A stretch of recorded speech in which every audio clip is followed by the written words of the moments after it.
Now, before the men feel like I'm picking on them or just being negative towards the males, the relationships of men and women mirror one another.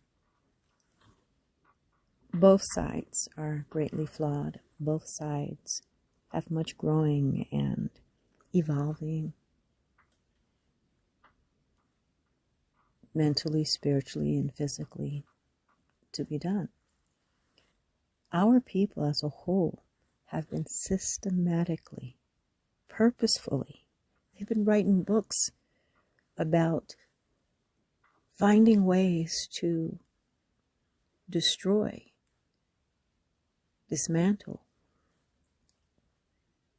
our society, our culture, our people for literally centuries.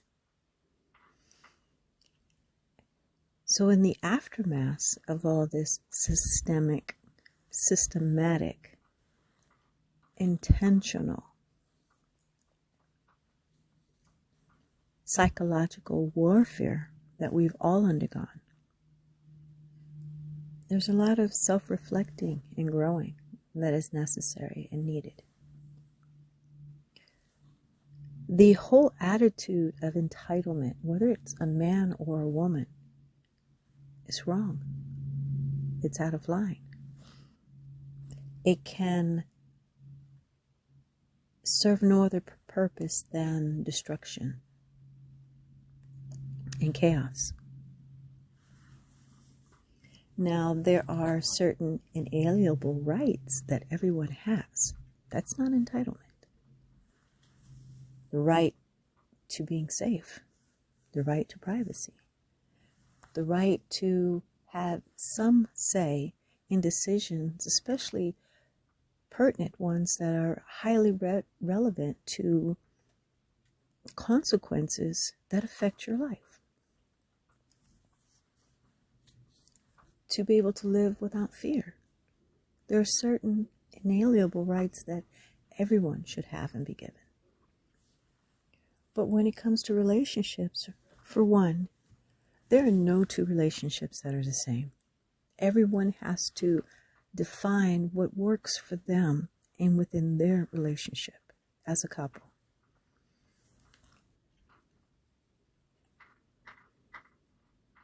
Everyone isn't mature enough to do that. Everyone isn't mature enough to self-reflect and be honest. One of the things I learned about in the work that I was doing through the years was that we have different levels of maturity in different parts of our psyche. So you could be emotionally mature, but mentally immature. You can be psychologically mature, which is actually different, but be emotionally mature. And when a person is level on all planes, is when they're considered a healthy, sound individual. We've all have witnessed adults that behave like children. Temper tantrums, the whole 9 yards. A large portion of the situation I'm dealing with are grown, entitled males who feel because they want something, they're entitled to it, therefore they have a right to have it, no matter how many laws they break or other harm and damage that they do. The means justifies all actions to getting what they want. And that is the behavior and mentality of a 5-year-old who hasn't been taught better.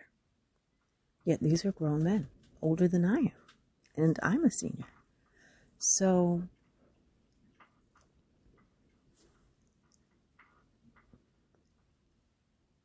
When people are looking at someone else in terms of a relationship, when God was telling us not to be unequally yoked, He meant it on every level, which is one of the things that I had to learn. Not just your faith, your mental development, your emotional development, your financial status and situation development, your goals, what you aspire to do and be in your life, or if you don't have any at all those things come into play, and being unequally yoked will just cause tension, misery, because you're not on the same playing field. You're not even trying to play the same game. You're trying to play completely different games on completely different fields and be together as a couple. And it won't work no matter what you do. And then everybody plays the blame game. Well, if you really trace it back to the beginning, you shouldn't have been together in the first place. I have people in my life I profoundly love and admire and respect. It doesn't mean that person and I belong in a relationship together. You can love someone with all your heart and not be compatible with them. You can be physically drawn and attracted to someone that is horrible for you.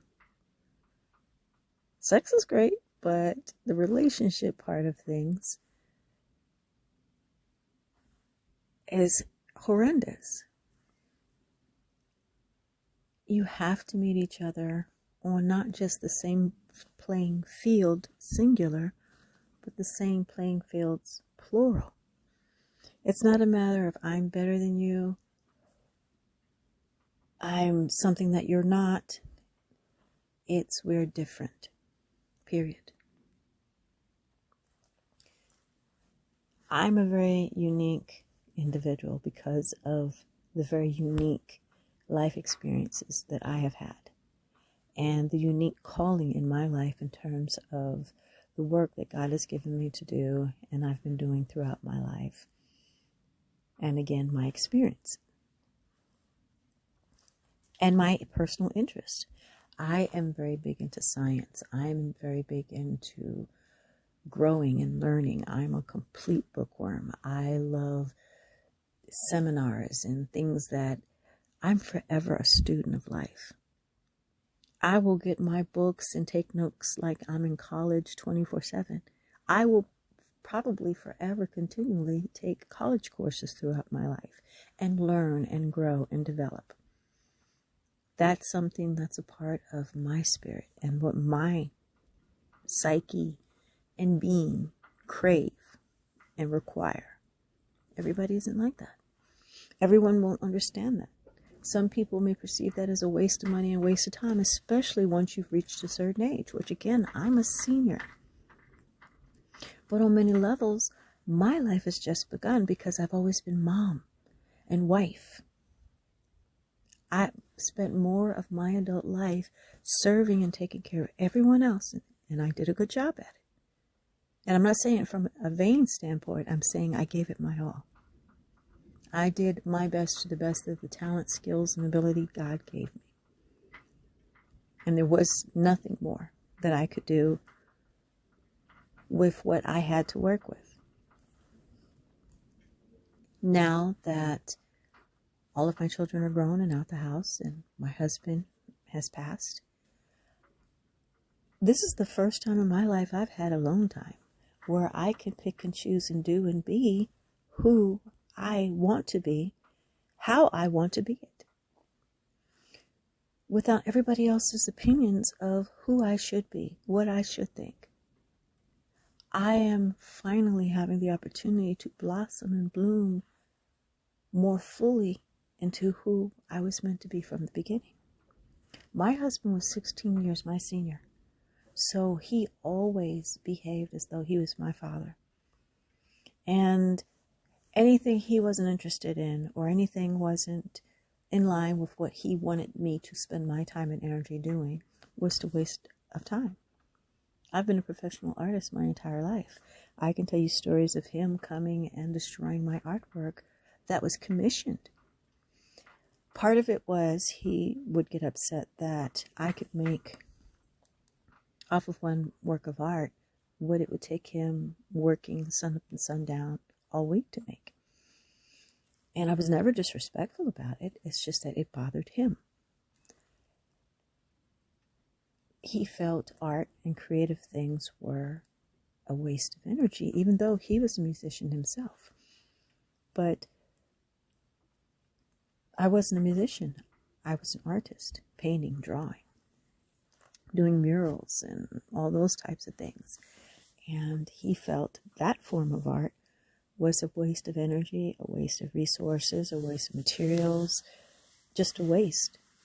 And it caused a very disparaging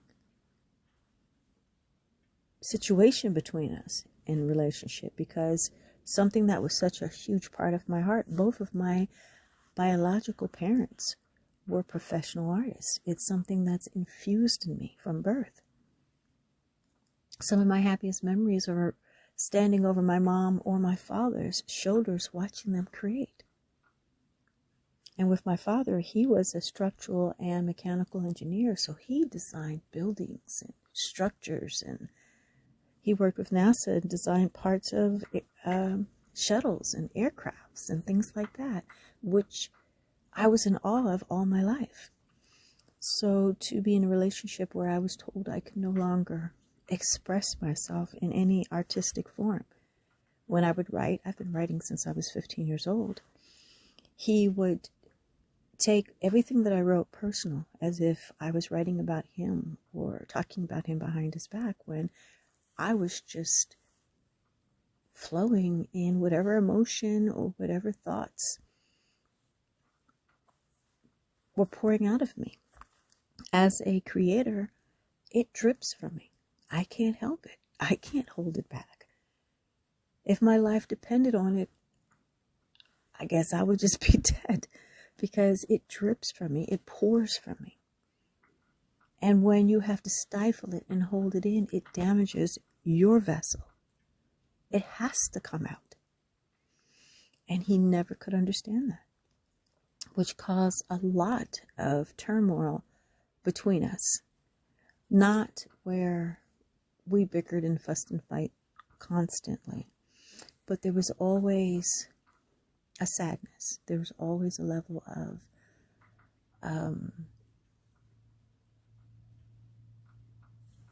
I don't even have the right word or words to describe it, but we were never on the same plane. However, as a wife, I did my duty and responsibility to the best of my abilities, not begrudgingly. I wasn't happy. I did not find our marriage fulfilling. However, I was faithful.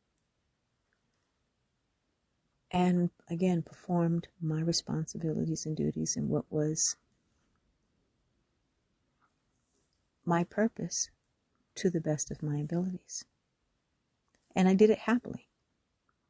That was a choice that I made, and you also have to choose to be happy within the choices you make.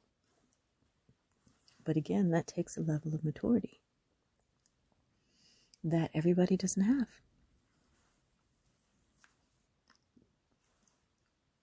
So many people never had anyone to teach them.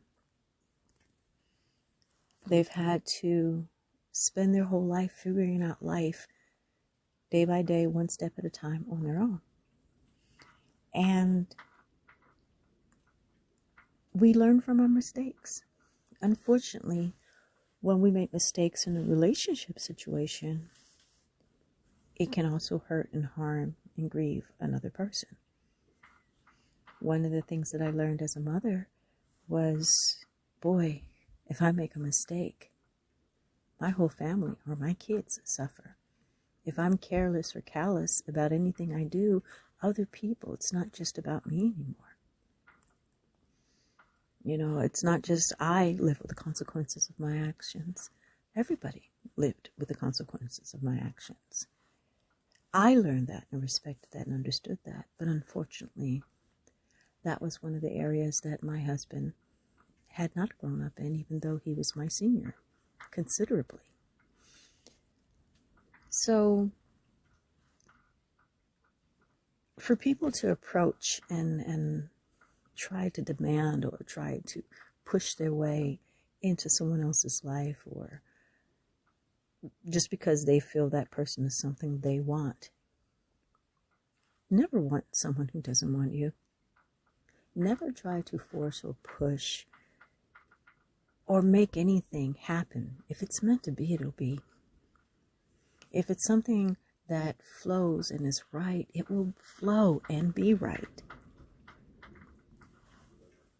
So many people miss out on really experiencing the love, the joy,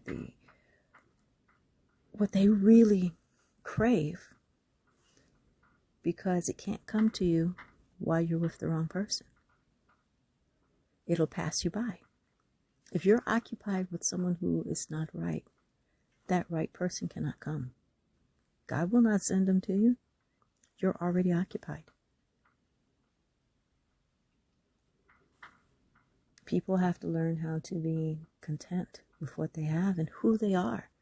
And that's a whole nother issue. If you're not happy within yourself, there's nothing anybody's going to do to make you happy. Happiness is not about someone else. It's not something external, it's something internal.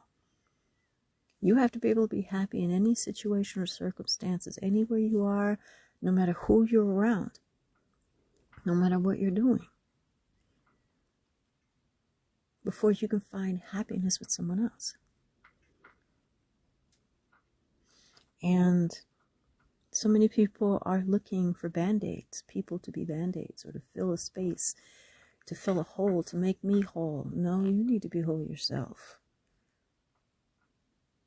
Two wholes together, not two half people together. Two half people don't equal whole, it equals a train wreck. But I'm not trying to lecture. I am trying to say as kindly as I can, because in the future, especially if it's the same people approach me again in the same manner, they're going to get openly rebuked. I'm not going to tell anybody anything twice. You're not a child. That is not the way to approach me. And I am not looking actively. When you're looking for something, you will never find it. It will come to you when you are ready for it. Focus your time and energy on preparing yourself to be ready for whomever God sends you. And you don't want anything He doesn't send.